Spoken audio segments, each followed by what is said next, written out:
Hi everyone, this is our channel Around My Story. Please like, share and subscribe.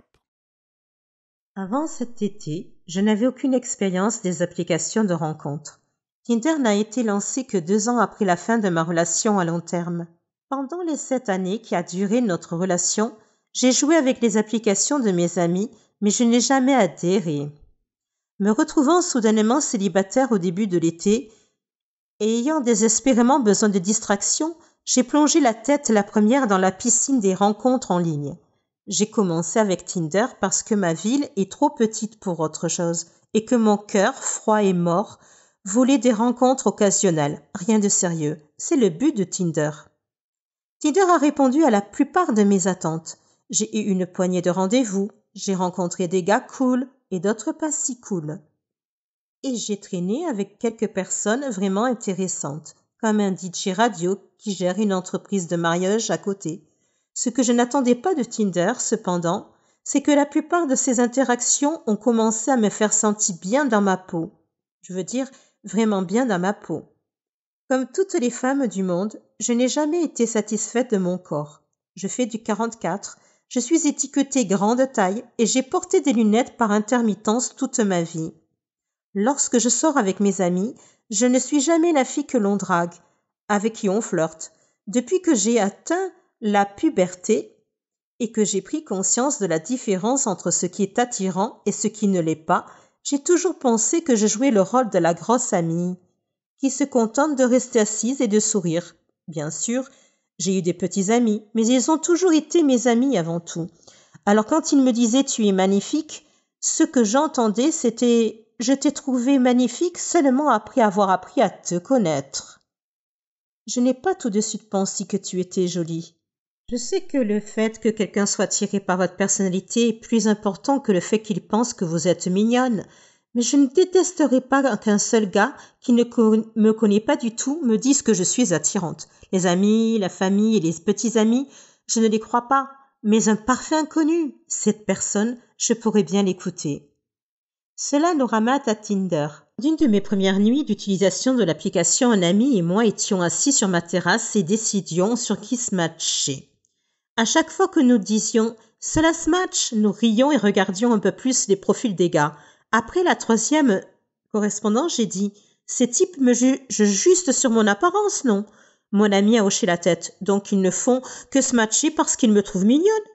Ou est-ce qu'ils swappent toutes les filles ?» Nous en avons conclu qu'il était évident que certains des gars swipaient sur chaque fille, mais que les chances que chaque gars fasse ça étaient minces.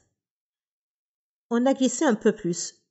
Quand j'ai commencé à correspondre avec des gars qui étaient classiquement beaux, eh bien, je ne vais pas mentir, c'était vraiment bien. Un mec sexy me trouve vraiment attirante? Quoi? Non. Comment c'est possible?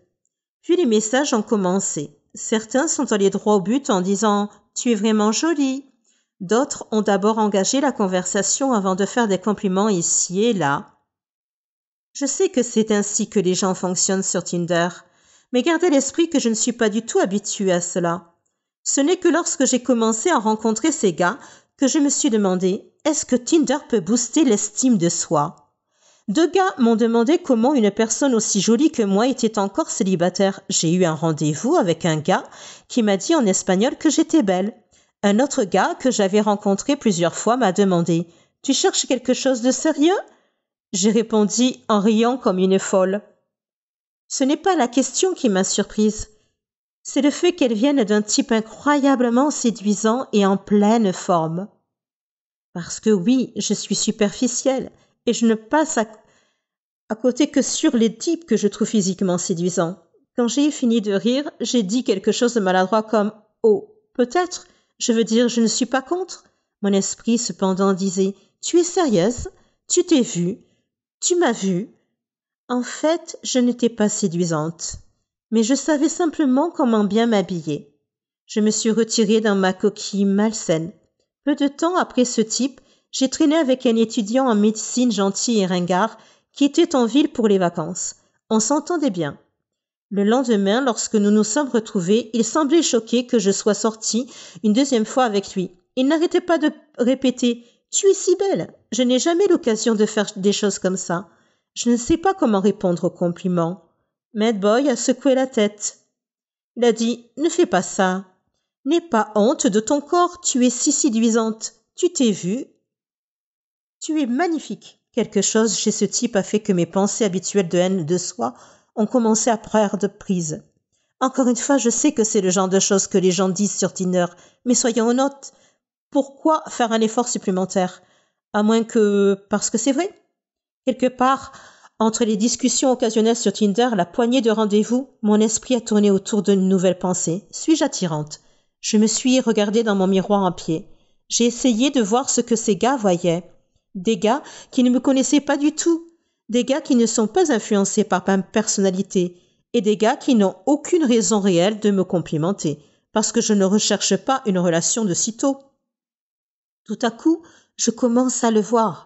Là où je voyais des bosses disgracieuses et un ventre que je rentrais avant d'éteindre la lumière, je vois maintenant un corps sain, bien dessiné et, osons le dire, mince.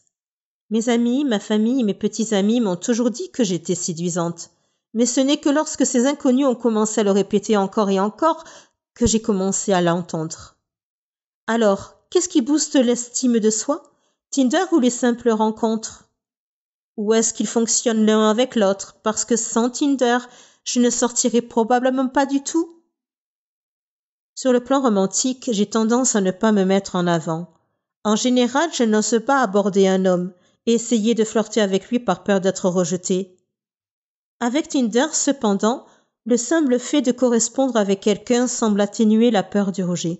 Que vous ayez trouvé une personne parce qu'elle est vraiment intéressée ou parce qu'elle a dit oui à tout le monde? Le fait de voir le message, c'est une correspondance, atténue un peu la tension qui accompagne les rencontres. Que ce soit grâce à Tinder ou non, ces derniers mois, j'ai découvert une nouvelle confiance en moi. Quand quelqu'un me complimente, je lui dis merci au lieu de répondre par une blague sur la haine de soi. Lorsque je rencontre quelqu'un pour la première fois, je m'efforce d'être aussi bavarde et sarcastique que d'habitude, au lieu d'être timide et silencieuse. J'ai flirté avec des hommes et j'ai même donné mon numéro à un musicien au hasard. Pour une fois dans ma vie, j'ai l'impression d'être quelqu'un qui vaut la peine d'être fréquenté, plutôt que de craindre que ma moitié soit trop bien pour moi. Est-ce que Tinder m'a donné cette confiance en moi? Ou est-ce que je deviens simplement plus vieille ou sage? Je n'en suis pas sûre, mais ce que je sais, c'est que je ne vais pas arrêter les rencontres en ligne de sitôt.